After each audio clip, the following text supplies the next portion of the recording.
And this is Emily Duncan, and I'm going to let her introduce herself. Make sure I was muted. Hi, so I'm Emily Duncan. I got licensed in November of 2017. I started selling real estate in 2018, but I only sold one house. So that was a really good year for me. And then 2019, I was able to, so let me backtrack a little bit. Joined Productivity Coaching in 2019. I was able to take off with my business, and I've been selling successfully real estate for the past 3 years. So yeah.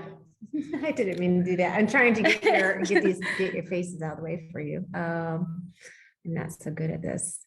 Hold on a second, real quick. I'm going to. Okay. I can go like this. And there we go. That's much better. Okay.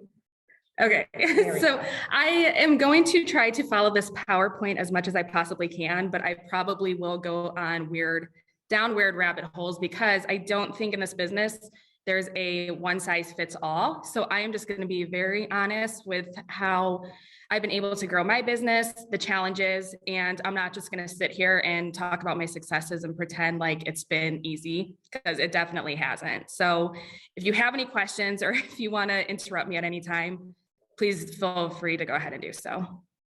So right now we'll just talk about the day in the life of a real estate agent. So I will just briefly go over what my day looks like. So I don't know, next slide. I told her, with real estate, a day in the life, I was like, come on, that is so could be very unique to an agent. So we may or may not follow the slides. It is, yeah. And we probably won't, because again, the reason we are agents most of the time is we don't want to have to answer to somebody else. We want to be able to have our own schedule and do our own thing. So following a PowerPoint is not my specialty, but I will do my absolute best. So again, we will go down many rabbit holes, but I promise I will wrap it all up in a very shiny bow. So, okay. So when I first started, what I heard about a lot, and it took me a really long time to understand and appreciate this, because I was so stubborn and I didn't want to do it, which is lead genning for buyers and sellers.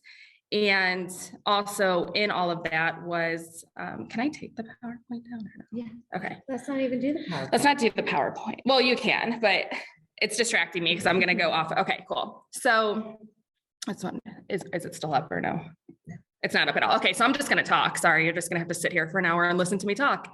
So the first thing was the lead gen and all of that. And with that, they were talking about making a schedule and time blocking. And to go to my last point where I said I'm an independent agent, and answering to someone and having a schedule just was not, I didn't want to do it at all.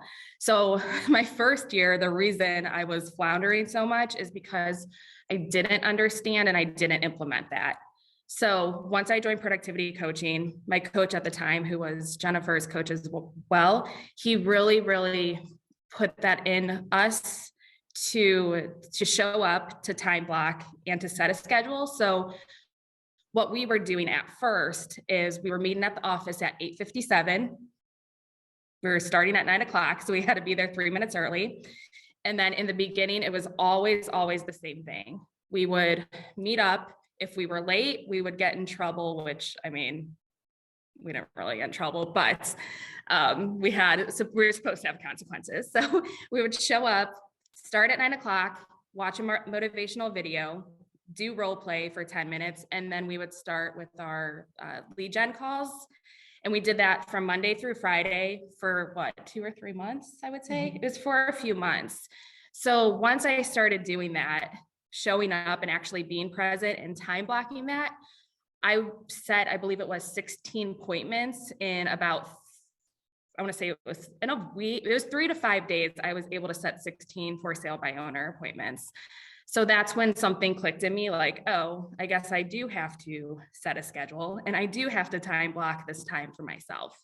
So moving forward, I've been in the business for 4 years now, and it's still the same exact thing. I stick to a schedule, I time block, and I've been able to almost double my business year over year.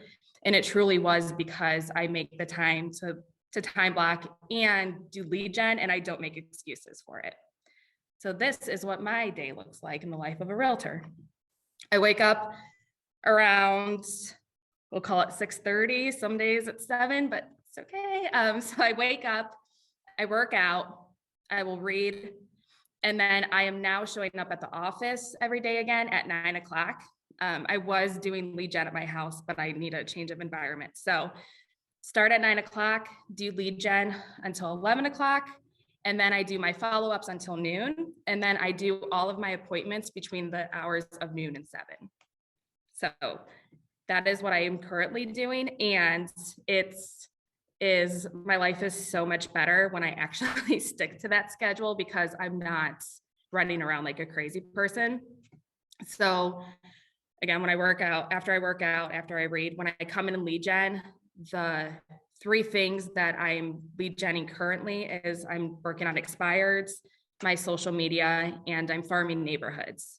So I know between those hours of 9 and 11, I don't look at my phone. I don't look at my emails.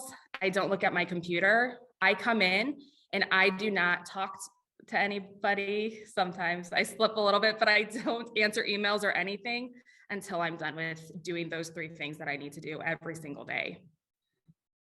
Do you have any questions? Okay. Okay. What were the 3 again? It was farming, neighborhood, social media, and what was the third? I'm sorry, I missed it. Yeah, so I do social media, I do expireds, and I've been farming a neighborhood. Thank you. Mm-hmm.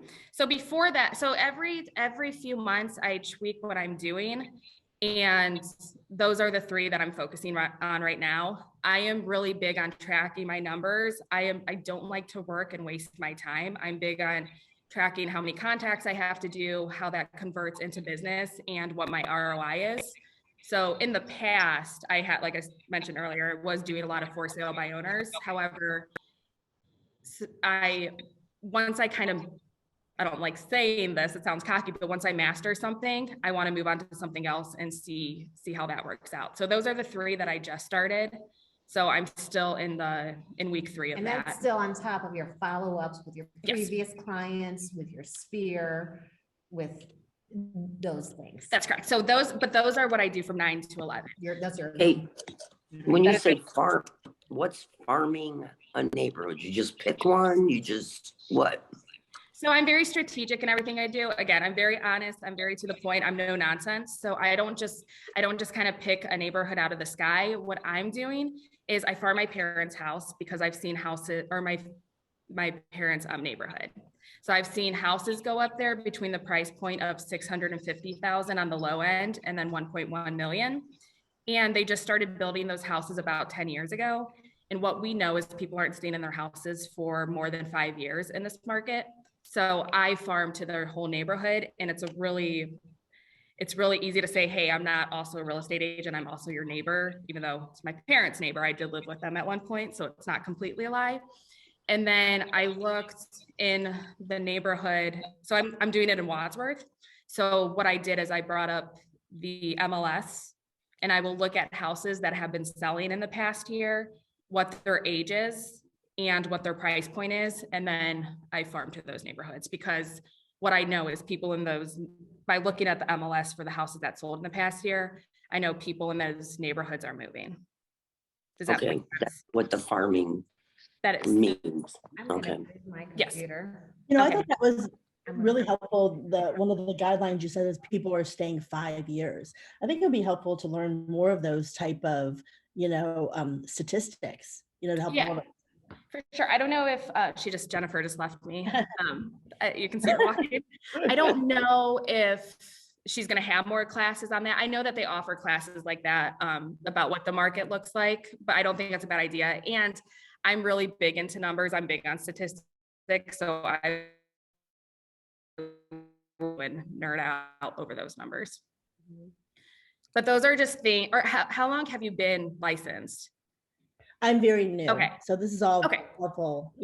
Like you said, it's, I find that one of my goals is to work harder, smarter, not harder. Not that I won't work hard, but like use all those to kind of help build something maybe faster. If we know that that's the statistic, then I know that if I see a house for sale and it sells, that in that neighborhood people are moving, that's maybe a Yeah, good and target. they talk about that at team meetings as well. So those are, so since you already, you're not going to know those things right now. I've been doing, again, I'm actually going into my 5th year. I keep saying 4th year, but those are things that I just learned over education, or once you become friends with realtors or start joining groups on Facebook and all that, you'll start to see those little like that kind of information start to be sprinkled into your newsfeed. And again, the team meetings, you get a lot of that information. Thank you. Yeah. So if you're not attending those, I actually am committing to coming in person every month. So if you need a friend, I'll be there, but I would recommend that because they do give you updates on the market. Hey, Em, how do you contact the neighbors? Are you mailing, cold calling? Sorry, you're breaking up a little bit. What was that? When reaching out to the neighbors when you're farming, do you call them or mail to them? So I mail right now. I am huge on making phone calls though. I don't hide behind mailers. I am just simply trying something different right now. But to answer your question, I do mail something out. But if you're reaching to FSBOs, if you're reaching out to your neighborhood or anything like that, I highly recommend picking up the phone. It's like I said to Ray earlier, he was concerned about someone calling the same people, but nobody is doing it. Everybody's sending letters, nobody is picking up the phone. So with the farming though, it's a little bit more, it entails a lot more time and money because phone calls free. So what I am doing is I don't send them just sold, just listed postcards. What I do is I will send them something of value. So it might be something like the top floors or the best floors to have if you have pets, because that usually resonates with everybody. Everybody has a pet or likes pets. Or I'll do the best big ideas to make a small bathroom look bigger. So it's kind of still real estate related, but it's not just me having real estate breath and bombing out my successes or just talking simply about real estate. So anytime I send those out, I want it to come from value. I want to put value so they'll actually open it and read it. But I do send those out once a month through mail. Thank you. Sorry, that was long-winded, but the only reason I went into detail in that is I do think a lot of people hide behind postcards, but I promise if you're not strategic about it, or you're just going to be vomiting real estate on them, you are going to be wasting a lot of time and a lot of money. Okay, so that's what I do during my lead gen. And then from 11 to 12, so lead gen is to have new business opportunities. So I don't reach out to my past clients or anything like that until I'm done with trying to find new business and trying to touch people that I've never talked to before. So from 11 to 12 o'clock, that's when I will do my follow-up calls. I will do the DTD2, which you're probably not familiar with that. It's just a system that we have to call different people in your phone on certain days. So on Monday, it's call anybody that's A and W. So I'll go through my phone and make those phone calls. So anybody whose last name ends in an A, I know that I need to call them on this day. So those are the types of phone calls that I do from 11 to 12. And then also if I have anybody call me, like with referrals or anything like that, that's when I put the time aside to make those phone calls. Do you have any questions on the difference between those two things? I have a question. Mm-hmm. Okay, so you kind of laid out and you said from 1 to 7, I think you do your appointments. Correct. So I will do, yes. Maybe just go through it again so that if anybody wants to take notes in their workbook on the ideal real estate schedule, which it sounds like you have, we can go ahead and write that down. And this is why I'm not following the PowerPoint, because I know I'm going to throw a lot at you. I told Jennifer I probably only have 5 minutes to talk about things, but I know it's not. So I'm here like stumbling over my words just because I'm trying to fit it all in. So yeah, so this is what my day looks like. From 9 to 11, I do my lead gen. And then from 11 to 12, I do my follow-ups. And then home inspections, appointments, anything like that, that is between the hours of from 12 to 7. Okay, so if you do that, is that Monday through Saturday, Monday through Friday? Monday through Friday. Okay, and then you said you do your mailers and your farming and stuff on the weekends. Do you have a job and family and kids? So I don't do it on the weekends. I actually take that time so I consider that my lead gen time, because that is Okay. I'm generating new leads. So I will take that time. I time block everything. So I take an hour, or sometimes it's 30 minutes. It really just depends on what I have to do, because I generate leads in other ways as well. But I'll take 30 minutes to an hour to do the I will write the mailers out. Okay. If I wasn't Now- doing mailers, I'd be making those phone calls during that time. Okay, so how do you suggest a person that has to work Monday through Friday and has kids do it? Yeah, you have to. So what I do is not going to be the best for everybody. So what I will say though is, if you don't do it from 9 to 11, that's perfectly fine. But if you want to grow your business, we know you're going to have to put some time aside, whether that's an hour or 2 hours, and you have to be consistent about it. So if you don't want to do it through Monday through Friday, just know that your business, it's going to grow smaller, most likely. And slower. Yes. Did you say it is slower? Yeah, and Yeah. slower too, definitely. For sure. So if you can only put one day aside, if say it's a Wednesday from 5 p.m. to 7 p.m., just set that time aside and don't plan anything in that time. Like, I know it is difficult when you have families or you have another job, but there's no but. Just, I know it's difficult when you have families or jobs. If Right, you want right. I know you just if you time want block. to build your business though, you are going to have to make that promise to yourself though, and make it non-negotiable. Thank you. Thank you. Yeah. So and there are times, I mean, in my own life when things come up, where I might have something else going on, but I will, if I erase it, I'm going to replace it. So if something comes up that I absolutely have to do at 10 o'clock, I'm going to replace it and do it in the evening. Sometimes that means I'm up till 1 a.m., but I know if I'm going to not commit to what I committed to, which is time blocking 9 to 11, that it is going to affect me in another area. Like, I might get less sleep that night. So it makes me think again about booking something during those times, because I know I'm going to have to pay for it later. Okay. And then as far as hold on, I don't want to go down. Let me take this. Oh, and then as far as like my my appointment time, I don't, like I said, when I wake up in the morning, I don't check my emails. I don't check text messages until 11 o'clock. And that is simply something that I was taught in productivity coaching. I know if I check my email, I'm going to want to respond to it right away. If I check my text messages, I'm going to want to respond to it right away. And so I put my phone on do not disturb until 11, and then it goes back on at 7.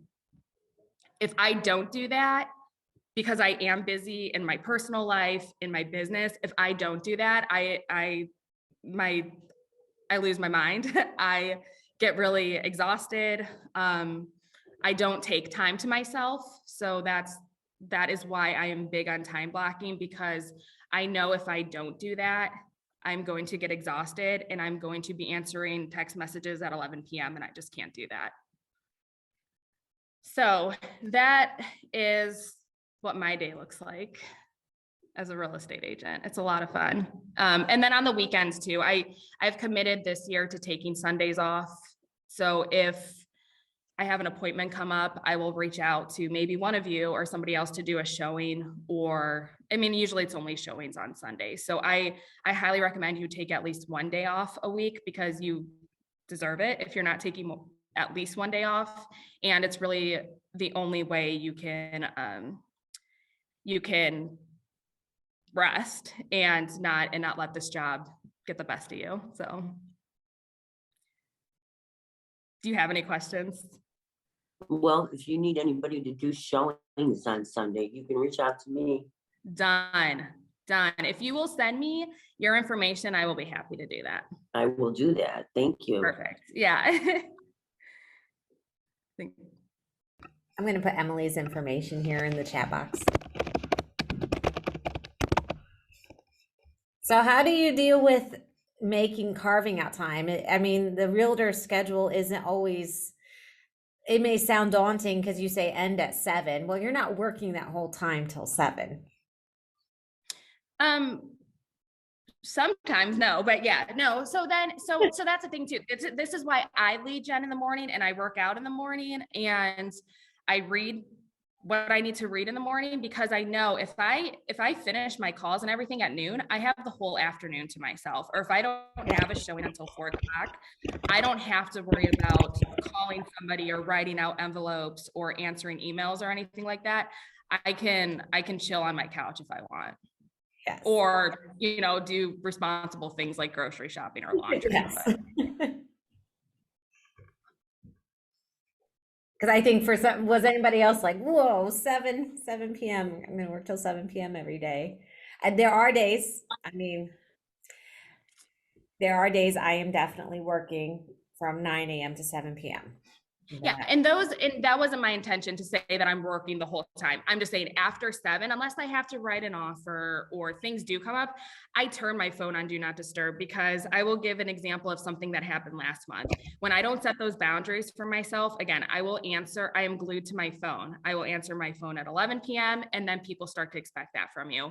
And it's not that they're doing anything wrong, but I set those expectations ahead of time. When I go to a listing appointment or a buyer's consultation, I tell them if you text me before 11 or after 7, there is a really good chance you're not going to hear back from me until after 11, or if it's after 7, until the next day. And again, those are me setting my personal boundaries, because I do have a life, I have a family, and I don't want to work 24/7. So that's what I do. And if I check my email before I do my lead gen, and if there's something in there it's not something I have to respond to right now, but it might not be great news, it'll ruin my whole day.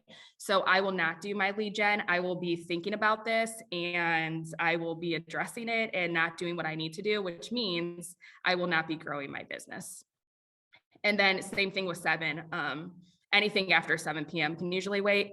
What I was going to tell you, last month this happened. I had the sellers, I'm trying to think of how this went because I already pushed it out of my mind. So I had the sellers and the buyers were moving in that day and the electricity and gas got turned off. So I have an agent calling me at 8:30. She's upset, understandably, because the buyer doesn't have electric or anything like that. And it was a cold night, whatever. And I answered it and I was like, well, I don't know what I can do. It's 8:30 at night. And she was really upset. And so then I spent that whole night thinking about this because there's literally nothing I could do about it. So I let it ruin my whole entire night. If I listened to myself and set those boundaries that I'm not going to answer real estate calls after 7, I would have slept peacefully that night. But instead I was worried about something that I absolutely had no control over. And those are things that I wish somebody told me when I started real estate, that it's okay to say no and it's okay to set boundaries. I love boundaries. I have a friend who puts right in his broker's remarks that his office is closed on Sundays, so don't even try.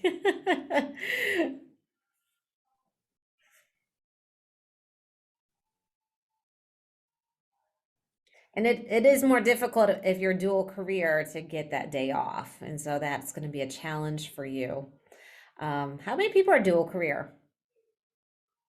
I know Barb is. She has a whole business that she runs outside of real estate. Who else? A few others. I was 2 when I first started. Again, not the greatest example because I only sold 1 house. But when I quit my full-time job and started doing real estate, I sold 20 properties the very next year. So I literally went from 1 to 20. So you can absolutely do it.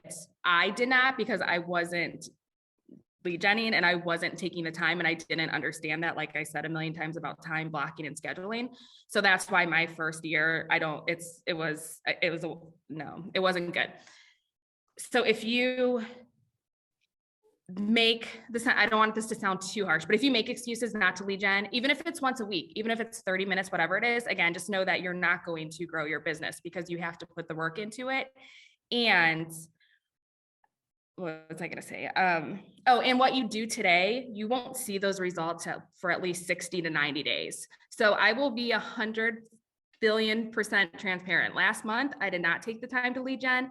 I did not do what I needed to do. I was answering my phone past 7 p.m., wasn't getting great news. So it was lingering into the next day. And now it's January and I am having to do double the work because I know in 60 days, I am not going to be where I need to be simply because I didn't take the time to do it last month. I agree with that. That's why I call that the roller coaster career. So I've been a roller coaster agent. I have these great months and then I dip and then I get serious and do my lead gen again. And I have some great months and then I dip. It's because I allowed those great months, or if it's, you have a second career or something, you allowed them to keep you from doing what's super important, the most important thing. And those things seem like they have priority and they really don't, because there are no emergencies in real estate. There just aren't. And when we realize that we are, shouldn't we have regular business hours like anybody else? Yes. I mean, the utility company, they have regular business hours. We don't expect them to be jumping out in the middle of the night and coming to the rescue, right? We know we have to wait until business hours. And the same thing with you. People have to wait till you are free to do what they need you to do. And if you set those boundaries right at the beginning and protect what's going to benefit you and your business, you won't have a roller coaster thing where some months you don't have the money to pay your bills because we got distracted by the we talked about there's two parts of real estate. There's growing your business, running your business. Running your business doesn't happen unless we grow our business. So as soon as we stop doing the activities to grow our business, this side shrivels up and dies too until we do this again. And then this happens and we have to go through the whole cycle all over again. And that's why it goes back to your why too. So if you're doing real estate just because of a hobby, then you maybe not, I said I'm not talking about anyone specifically. Lead gen isn't a priority, and that's completely fine. If you want to build this as your business and you have to pay your bills and you're the only person that you can depend on financially, like myself, I do take it very seriously. And it's completely fine to have two jobs. You have to go back to your why though. If it is because you want to live life by design, not by default, or if you want to make this your full-time career, you have to treat your business like a business. If you were to have a full-time job working at, I don't know, in marketing or something, and then you had another job in sales that was completely different outside of real estate, if you just don't show up to your sales job, you're going to get fired. So if you're not showing up to lead gen or build your business, like you're going to fire yourself, right? That's how that works. And we default fire ourselves because we're not making money and money's coming out every year, every month. And what could have been if we hadn't simply time blocked our schedule isn't. And now we've gotten so far in, it's hard to see the light at the end of the tunnel that we can turn this train around. You can at any point in time in real estate, you can decide. Today is never too late to decide to make a change and do something different. Don't fire yourself. That's a real uncomfortable conversation. Yeah. I wasn't recommending that. Well, and I think everybody's chosen real estate because there's something about it that they're really excited about and they want to see success. And I want to see success for all of you for sure. I mean, there was a point I got to the 2-year mark where I was like, I don't know. I was like, I don't know. And then I pushed through to the 2-year and then I finally wrapped my head around, the job of a real estate agent, which was growing your business first and foremost, and not the running of the business. And that took me, it took the sooner you can get that into your mind, the sooner you'll be further away from firing yourself. But please don't fire yourself. It's real uncomfortable. You have to go home with yourself. Like, Yeah. Awkward. awkward.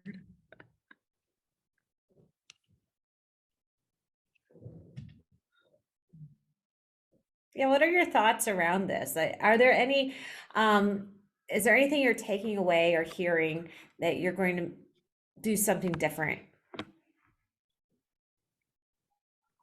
I just feel like I told everybody their baby's ugly. So if you could give some feedback or questions. It's not really anything doing different, but you mentioned a lot about, time blocking and just being organized. So that's something that I'm going to think about, maybe getting like a daily planner, because organization seems to be real key to how you set up your days and your success. And I want to make sure I do the same. So I'll get myself a daily planner and try focusing more on being more organized. And I feel like that's going to help out. Yeah, I love that. And that's what I do. I sit down on Sundays or sometimes Saturdays, and I will write down, I have a day planner. I will write out every single day what I'm going to do. So when I sit down on Monday, it's not a guessing game.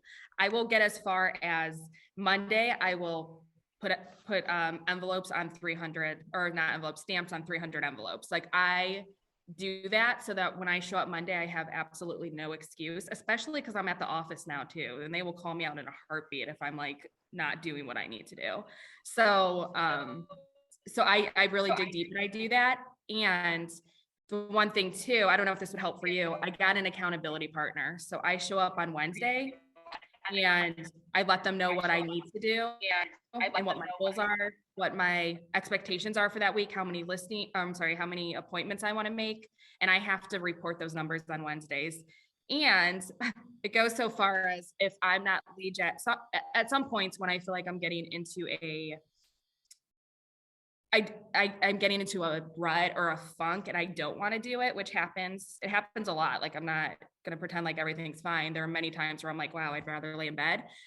If I know that's going to happen, I will tell them like, hey, if I don't show up and I don't do this, I owe you $100. Like, money is pain for me. That's why I'm working. So I will use that to hold myself accountable. And the person, believe me, they will collect their $100 if I don't do it. So.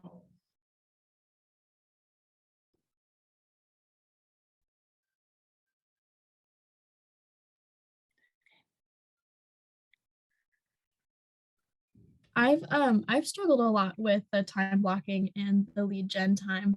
And so that's something that I'm really going to implement moving forward, just setting aside that time and not having any excuses for it, making it non-negotiable. For sure. I love that. And you emailed me last week and you talked about lead genning, and I was like, dang, she's new and she's already doing it. So it is important. And I wish I would have done that my first year. I wish I would have actually listened and done it, because I would be in a completely different spot than I am now. Not that I'm not grateful and I've done very well, but I would be doing even better. Right.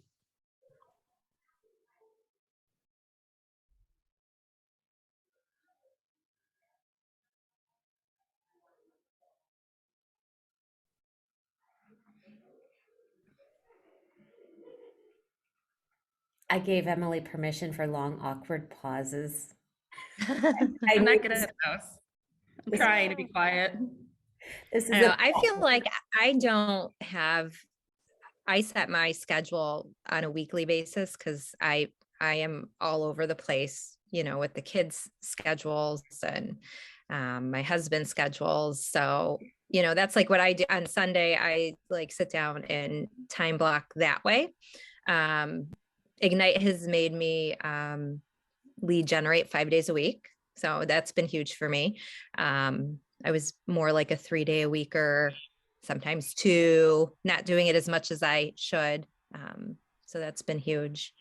But, you just tailor it to what works for you and how much business you want. You'll get the results from it as long as you're doing it. Okay, I have three really quick things. I was trying not to hijack the conversation, and Jennifer said let awkward pauses, but I'm really not good at that. So real quick, 2 years ago, no, was it two? It was a year and a half ago. I was not in a good spot. I just moved. My whole entire life situation changed that I wasn't expecting. I was just in a really awful spot. I had to put my mortgage on my credit card, which is really embarrassing to admit, but that's where I was at. And I just moved into my house. So it was a lot. So if you know who Sean Whalen is, and if you don't know who he is, I would recommend that you at least read his book. It's really good. It is not, he does drop a lot of F-bombs, which is not my thing. However, I feel like he gets his point across. So he breaks things down with 4 Ps. I never remember what the P's are, so I just break it down for myself. And those 4 P's, it's personal, relationships, business, and spiritual. So the year and a half ago, when I was just not in a great spot and I didn't know how to get out of it, I talked to my productivity coach, and he was like, hey, go back to Sean Whalen's 4 Ps, which I used to do every single week, and I stopped. And he said, it kind of comes back to the book, The One Thing as well. You can kind of intertwine those 2 things. He said, what is one thing you can do today that will change your business in the next 60, 90 days? And it doesn't even have to be anything crazy. It doesn't have to be, hey, add 10 people into your contacts or make 10 phone calls. I had to go back to the very, very, very basics. So in my personal, what I was doing, it was really uncomfortable for me, is I was sending video, just gratitude text messages. I don't think Jennifer ever got one, so sorry, Jennifer, but I was just simply sending it to family, friends, and just saying, hey, I'm grateful, this is why. And they would like call me crying and stuff. It got weird, but it really changed my mindset. And I just had to do one a day, and I would put my phone, or I think it was even once a week. I was in a pretty bad spot, so it might've been once a week. Put my phone down, didn't look at it. And I was really shocked to see how much people did respond. And then I don't remember what the other ones were, but the business one, which changed everything for me, he said, go back to your past sales and just make one phone call. If all you can do is one phone call a day, just make that one phone call. And I did. And I was really uncomfortable, even though they know me, but I hadn't talked to them in a few months. And I just made that one phone call, see how things were doing. They inevitably want to bring up real estate. And that's all I did. And it got me out of the rut.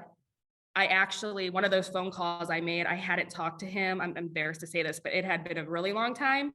And I'm now actually next month closing on $1 million sale because of that phone call I made a year and a half ago. So yeah.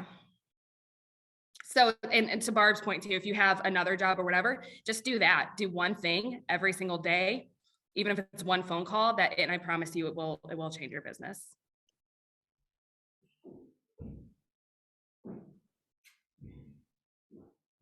I said I had 2 more things, but I can't remember what they were. Okay.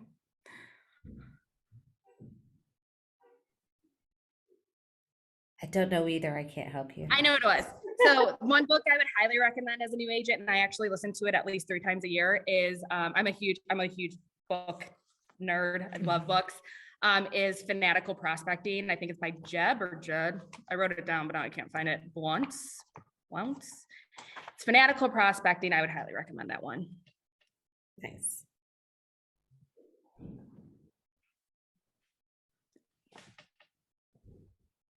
Yeah, if you don't have a growth plan for this year, highly recommend you think through something every month that you could do to grow yourself in those areas that she mentioned, your personal life, in your financial life, and in your business. Whether for me on my growth plan this year was to get back to taking care of my physical health. So I know Jalissa can vouch that I'm working on it, and so can Emily. And reading books is great for your personal well-being. So find a list of books, talk to agents, come to the office, pick their brains and ask them what good books should I be reading right now? For your business, what is that one thing you could do differently that's going to put everything else in correct position so that you can flourish? and think through each month what you can do for your personal growth plan. All right, guys. Well, if you don't have any other questions, thank you so much, Emily, for being here and for just sharing from your heart. I think I looked through the slides. You pretty much covered everything that was in the slides. So thank you. And with your own twist on it, which is exactly what we do here in Ignite. We hear from other agents, we hear what works for them and what we can implement in our own business and in our own life. So guys, I will see you tomorrow. There's going to be a different Zoom link. So everybody hear me? We have a different Zoom link coming out because guess what? I have grand jury duty and I will not. Oh, yeah. And I will be gone on Tuesdays and Fridays for grand jury duty. However, we've got great teachers that are going to be here to do Ignite, and so you don't want to miss out. And tomorrow is going to be fantastic. This is our Market Center specific, where Corinne's going to come back and talk about diversity. She actually leads the diversity membership here of people who want to have a more diverse, business. And so be sure to be here so you can learn more about that. And I will see you then on Monday. Hey, the Zoom link, is it on our what's going on today? Yes, that will come out. I'll make sure it's emailed out tomorrow. Caitlin, I already talked to Caitlin. She's going to set that up and she'll put it in the email tomorrow. And I will text you with it. So you're going to get communication over Okay. it. Don't worry. Well, I Grand remember what my third thing was, because apparently I just love giving money away. If you send me a text message showing me your schedule and that you time blocked, I will do a gift card giveaway. There'll probably only be 1 or 2 of you, so you have a really good chance of So winning. send a message. Okay, wait a minute. What do you mean? Show maybe a screenshot of their Give me calendar. a picture. Yeah. Of their calendar. Yeah. Maybe color code it, time blocked. And Yeah. send it to Emily Duncan at kw.com or text her her phone Okay. number there. She's got a gift card for you. Oh, nice. I feel like I got to go buy a gift card now, but yeah, I just like She's giving money serious. away apparently. She's serious about giving back to you guys and help you succeed. I love the culture here. We're all about that. All right, guys. We'll see you. You guys will see each other tomorrow at 11 a.m. I will see you on Monday. All right, thanks. Thank you. Take Bye. care. Thank you.